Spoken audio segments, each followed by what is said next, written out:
مشترکہ خرچے کو تقسیم کیا جاتا ہے ریونیو کی بیس پر. کچھ NTR انکم ہے, کچھ FTR انکم ہے, خرچہ کامن ہے, تقسیم کر دیں گے ریونیو کی بیس پر. کچھ اسپیکولیشن ہے, کچھ نان اسپیکولیشن ہے. یہ جو پہلی ایگزامپل ہے نا ایک سے زیادہ ہیڈ کی, یہ میں نے ابھی بتائی, انکم فرام بزنس اور انکم فرام ادر سورس. دوسری جو ایگزامپل ہے نا ٹیکسیبل, کچھ NTR ہے اور کچھ FTR ہے, خرچہ کامن ہے, اس کو بھی تقسیم کریں گے. اور تیسری جو میں نے بات بتائی ایک اسپیکولیشن ہے اور ایک نان اسپیکولیشن ہے, اس کے خرچے کو بھی کیا کریں گے, تقسیم کریں گے. کس بیس پر, ریونیو کی بیس پر پوچھتے ہیں. Revenue of one head of income divide by revenue of all heads of income multiply by amount of expense. اور سر جی سمجھ آ رہی ہے, اس طرح سے ہوتا ہے revenue of class of income divide by revenue of all heads of income multiply by expense. اس base پر ایکسپینس تقسیم کیا جاتا ہے. فیئر مارکیٹ ویلیو کیا ہے, ویلیو جس پر مارکیٹ میں کوئی چیز بک جائے وہ فیئر مارکیٹ ویلیو ہے. ہاں ریسٹرکشن, اگر کسی ٹیکس والے کہتے ہیں آپ جب فیئر مارکیٹ ویلیو کیلکولیٹ کرو گے تو ریسٹرکشن اور ٹرانسفر کی وجہ سے جو ویلیو میں کمی آئے گی یا تبدیلی آئے گی اس کو کنسیڈر نہیں کرو گے, یا یہ اس لیے کہ یہ it is not convertible into cash. ان دو چیزوں کی وجہ سے اگر کوئی چیز ہے اور وہ کنورٹیبل انٹو کیش نہیں ہے جس کی وجہ سے اس کی فیئر مارکیٹ ویلیو میں تبدیلی آتی ہے, ٹیکس والے کہتے ہیں اگر کنورٹیبل ٹو کیش نہیں ہے یا اگر ریسٹرکشن اور ٹرانسفر ہے اور اس کی فیئر مارکیٹ ویلیو میں کوئی تبدیلی آ رہی ہے تو ٹیکس والے کہتے ہیں اس تبدیلی کو کنسیڈر مت کرو, اس تبدیلی کو کنسیڈر مت کرو. میں نے ایک دوست کو کہا کہ یہ گاڑی میں خریدتا ہوں, اس نے کہا بھائی گاڑی خرید تو لو لیکن آپ یہ گاڑی اگلے 3 سال تک بیچ نہیں سکتے.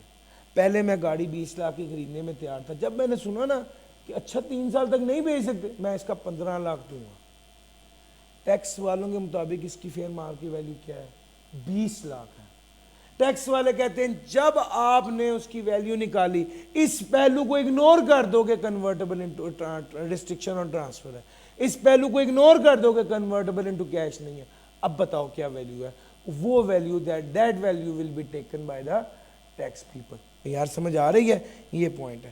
اچھا جی, اس کے بعد اس نے کہا پراپرٹی کی ویلیو ڈٹرمن آرڈنریلی اگر نہیں ہوگی تو FBR کرے گا, اگر FBR بھی نہ کر سکا تو ڈسٹرکٹ آفیسر جو ہے جو اسٹیمپ پیپر پہ جو ویلیو ہوتی ہے جس کو DC ریٹ بولتے ہیں اس بیس پر اس اموبل پراپرٹی کو ویلیو کیا جائے گا. کیا سمجھا جائے گا, کب پیسے وصول ہو گئے, ریسیٹ آف انکم, جب ایکچوئل میں پیسے وصول ہو جائیں, جب یہ ابھی آگے آ رہا ہے چیپٹر 5 سیکنڈ ہاف میں, اس میں نے ڈسکس کرنا ہی ہے, یا ابھی کر دیتا ہوں وہاں نہیں کروں گا. سر آئی کیپ سے مجھے سیلری ملنی تھی, کب سمجھا جائے گا میں نے پیسے وصول کر لیے, جب میں آئی کیپ کے اکاؤنٹس آفس میں گیا اور وہاں سے پیسے لیے, سمجھا جائے گا میں نے پیسے وصول کر لیے. کیس نمبر 2, جب میں نے آئی کیپ والوں کو فون کیا, السلام علیکم سر جی وہ میرا بھائی آ رہا ہے میری سیلری اس کو دے دیں, جس وقت انہوں نے میرے بھائی کو سیلری دی سمجھا جائے گا میں نے پیسے وصول کر لیے. کیس نمبر 3, 1 تاریخ کو آئی کیپ سے فون آیا, السلام علیکم سر آپ کی سیلری کا چیک آگے آ کے لے جائیں, سمجھا جائے گا جس وقت اویلیبل ہوئی سمجھا جائے گا میں نے پیسے وصول کر لیے. یہ تینوں باتیں تو سمپل تھی. ایک بات ٹکی ہے, سر جی سیلری تھی 1 لاکھ روپے, 10,000 کا ٹیکس کٹنے کے بعد مجھے کتنے پیسے مل گئے, 90,000. سوال یہ پیدا ہوتا ہے کیا سمجھا جائے گا, کتنے پیسے وصول کیے, 1 لاکھ یا 90,000. ٹیکس والے کہتے ہیں سمجھا جائے گا 1 لاکھ وصول کیا ہے, چونکہ اگر کوئی پیسے اپلائی کیے جائیں انڈر اینی لا تو سمجھا جائے گا وہ میں نے وصول کیے ہیں. سر جی سمجھا جائے گا علی عمران کی انکم 1 لاکھ ہے, 90,000 کا چیک مجھے ملا ہے, 10,000 کی اماؤنٹ ٹیکس کاٹ کے آئی کیپ والوں نے FPR کو جمع کرا دیا ہے, تو سمجھا جائے گا میں نے 1 لاکھ پورا وصول کیا. جو جب بھی ٹیکس کٹ کے ملے یاد رکھنا, جو انکم لیتے ہیں تو وہ پوری انکم لیتے ہیں, ٹیکس کٹ کے جو باقی پیسے بچتے ہیں اس کو انکم نہیں لیتے. کیوں, اس کی وجہ سے لا کہتا ہے اگر آپ نے انڈر اینی لا پیسے کہیں اپلائی کیے ہیں تو سمجھا جائے گا وہ میں نے وصول کیے ہیں, وہ ریسیٹ ہوئے ہیں, ریسیو ہوئے ہیں. اور سر سمجھ آ گیا.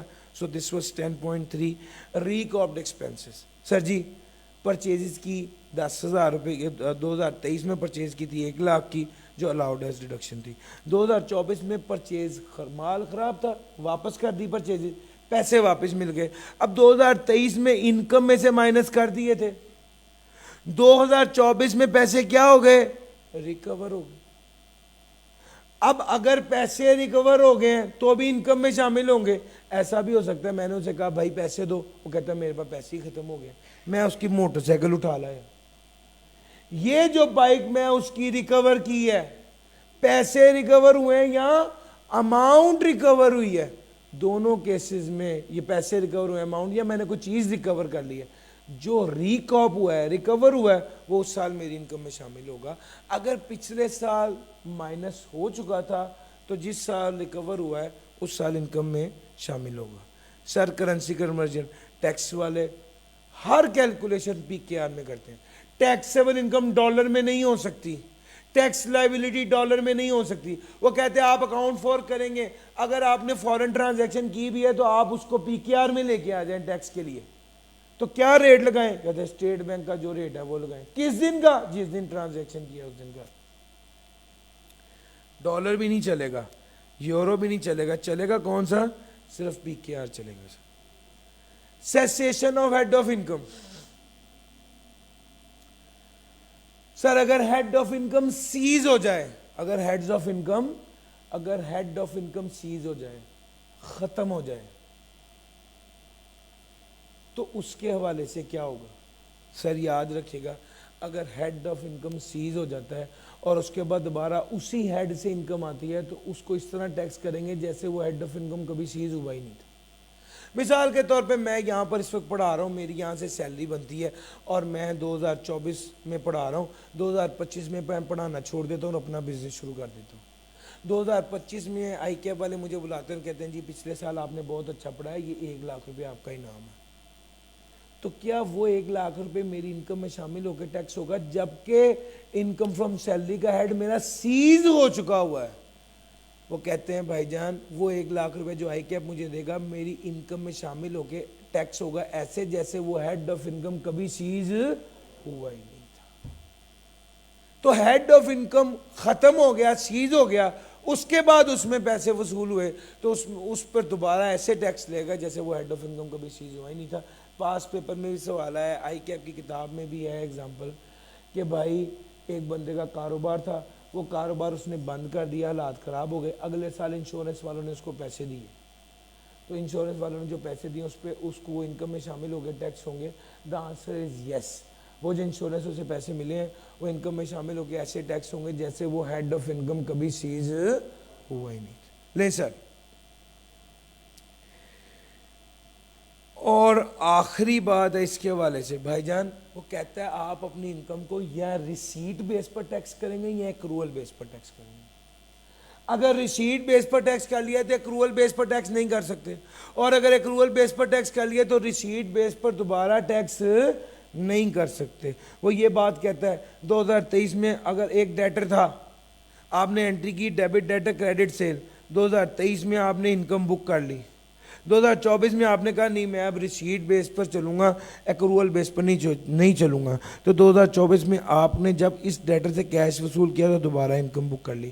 وہ کہتے ہیں ایسا نہیں ہونا چاہیے, ایسا نہیں ہونا چاہیے کہ ایک انکم اگر ریسیٹ, ایک ٹرانزیکشن اگر ریسیٹ بیس پر ٹیکس ہو گئی ہے تو وہ ایکروول بیس پر دوبارہ ٹیکس نہیں ہوگی, اور ایک ایکسپینس اگر پیمنٹ بیس پر انکم میں سے مائنس ہو گیا ہے تو ایکروول بیس پر دوبارہ مائنس نہیں ہوگا. وہ کہتے ہیں ڈپلیکیشن نہیں ہونی چاہیے. اگر if an amount is chargeable to tax on receipt base, it shall not be chargeable again on the base that it is receivable and vice versa.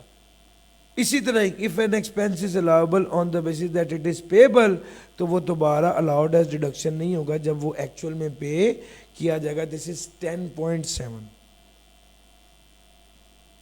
سر یہ ساری باتیں میں آپ کے ساتھ کر چکا. اب چھوٹی سی ڈسکشن ہماری جو رہ گئی ہے وہ dividend, fee for technical service اور رائلٹی کی ہے. سر جی میں اس کی ٹیکسیبلٹی آپ کے ساتھ ڈسکس کر رہا ہوں اور ڈیویڈنڈ اس کی نا ایک چھوٹی سی ویڈیو آپ کے ساتھ شیئر کرتا ہوں. سر میں ہمارا تھوڑا سا سیشن بھی تھوڑا سا لیٹ سٹارٹ ہوا ہے ہمارا, یہ ٹائم ہو گیا. میں آپ کے ساتھ اس کی ویڈیو شیئر کر رہا ہوں, ایک چھوٹی سی 2-3 منٹ میں جو ڈسکشن ہے وہ کر دیتا ہوں. میں نے آپ کے ساتھ سارے کانسیپٹس, آئی بلیو کہ دس از 98% ڈسکشن جو میں نے آپ کے ساتھ کر دی جو امپورٹنٹ ہے, ایگزامینیبل ہے. اچھا دیکھیے گا, ڈیویڈنڈ کیا ہے؟ ڈیویڈنڈ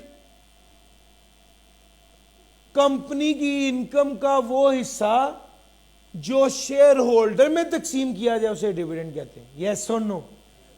کمپنی کی انکم کا وہ حصہ جو شیئر ہولڈر میں تقسیم کیا جائے اسے ڈیویڈنڈ کہتے ہیں. اب اگلی بات یہ ہے, ڈیویڈنڈ میں کون کون سی چیزیں آتی ہیں؟ وہ کہتے ہیں جی 7 چیزیں ہیں. اس کا ایک نیمونک سے اس کو یاد کیا ہے, ڈار فال. وہ اسحاق ڈار صاحب ہے نا جی, جب وہ آتے ہیں نا گورنمنٹ میں تو ڈالر جو ہے وہ نیچے گرنے لگ جاتا ہے. اس سے میں نے نیمونک بنایا ڈار فال. D for distribution of debenture اور deposit certificate. A for assets of the company. Sir ji اگر ایسٹ تقسیم کیے جا رہے ہیں, اگر ڈیبینچر تقسیم کیے جا رہے ہیں, اگر شیئر کیپٹل کی ریڈکشن پر کچھ تقسیم کیا جا رہا ہے تو ایف پہلا تھا. اگر فورن کمپنی کا آفٹر ٹیکس پروفٹ ہے یا اماؤنٹ خرچ کی جا رہی ہے benefit for the share holder, یا لون دیا جا رہا ہے, پرائیویٹ کمپنی لون دے رہی ہے شیئر ہولڈر کو, یا لیکویڈیشن آف دا کمپنی پر کچھ تقسیم کیا جا رہا ہے, یہ 7 چیزیں ڈیویڈنڈ میں فال کریں گی. ڈار فال سے یاد رکھیے گا, تقسیم کر رہے ہیں یا ایسٹس کو یا ڈیبینچر کو یا لیکویڈیشن پر یا ریڈکشن پر. اور اس کے بعد private company loan they they share holder کو تو وہ بھی ڈیویڈنڈ ہے. پرائیویٹ کمپنی شیئر ہولڈر کے فائدے کے لیے پیسہ خرچ کر دے تو وہ بھی ڈیویڈنڈ ہے. اور اگر foreign company after tax profit of a branch of foreign company operating in Pakistan, یہ بھی ڈیویڈنڈ ہے. ڈیویڈنڈ کے بارے میں کی شرط یہ ہے کہ یہ کیومولیٹڈ پروفٹس میں سے ہونا چاہیے. ریزروز کی حد تک جتنا پیسہ خرچ کیا گیا تقسیم کیا گیا وہ ڈیویڈنڈ ہے. اگر ایکیومولیٹڈ پروفٹ 100 روپے ہے اور آپ نے ڈسٹریبیوٹ کر دیا 110 روپے, تو یہ 100 روپے تک کی اماؤنٹ کو ڈیویڈنڈ سمجھا جائے گا, اوپر والے 10 کو ڈیویڈنڈ نہیں سمجھا جائے گا. تو ڈیویڈنڈ کتنی ہوگی؟ Maximum up to accumulated profits. اور اس کی کچھ ایکسیپشنز بھی ہیں. میں آپ کو اس کی ٹیکسیبلٹی بتا دوں. ٹیکسیبلٹی میں دیکھیے ریسیٹ بیسڈ, اب یہ F T R item tax cut کے ملے گا, جو ملا وہ فائنل ٹیکس ہوگا, ٹیکس کٹ کے ملے گا, اور جو پیسے مل گئے وہ فائنل. ایک نا میں اس کی ویڈیو آپ کے ساتھ ضرور شیئر کر دوں گا تاکہ آپ اس کو بھی دیکھ لیں ڈیٹیل میں. امپورٹنٹ ایریا اس میں سے سوال آتا ہے. سر جی ویڈیو شیئر کرنی ہے ڈیویڈنڈ کی, ٹھیک ہو گیا. فی فار ٹیکنیکل سروس اور رائلٹی, یہ دونوں بھی ایف ٹی آر آئٹمز ہیں. میں بس آپ کو ایک چھوٹی سی ڈسکشن کر کے یہ سیشن ختم کرتا ہوں کہ بھائی رائلٹی ہو یا فی فار ٹیکنیکل سروس ہو, سب سے پہلے یہ دیکھ لیں جس کو مل رہے ہیں وہ کون ہے, ریزیڈنٹ ہے یا نان ریزیڈنٹ ہے. اگر وہ ریزیڈنٹ ہے تو رائلٹی اور فی فار ٹیکنیکل سروس دونوں انکم ہے, این ٹی آر کے تحت ٹیکس ہوں گی. اگر اس کا مین کام ہے تو انکم فرام بزنس, اور اگر مین بزنس نہیں ہے تو ادر سورس. لیکن اگر جس بندے کو رائلٹی یا فی فار ٹیکنیکل سروس مل رہی ہے وہ نان ریزیڈنٹ ہے تو پھر دیکھا جائے گا کہ اس نے پرماننٹ اسٹیبلشمنٹ بنائی ہوئی ہے یا نہیں بنائی ہوئی ہے. اگر پرماننٹ اسٹیبلشمنٹ بنائی ہوئی ہے تو این ٹی آر ہے, اگر پرماننٹ اسٹیبلشمنٹ نہیں بنائی ہوئی تو ایف ٹی آر, اور 15% ٹیکس کٹ کے اسے پیسے دیے ملیں گے. ڈن ہو گیا سر جی. یہ ایک امپورٹنٹ بات ہے, خاص طور پہ ٹیکسیبلٹی آف رائلٹی اور فی فار ٹیکنیکل سروس, یہ بھی میں نے بتا دیا. آپ کے ساتھ یہاں پر اس سیشن کو میں کلوز کر رہا ہوں. 4:15 پہ سیلری کی ڈسکشن انشاءاللہ اتنی ہی ڈیٹیل میں, بلکہ اس سے زیادہ ڈیٹیل میں ہونی ہے. اس بار تو سیلری سب سے ہاٹ ایریا ہے چونکہ اس میں سے پیپر آنا ہے. لاسٹ ٹائم بھی ایکسپیکٹڈ سوال نہیں آئے تھے وہاں سے, اس بار بہت امپورٹنٹ ہے سیلری.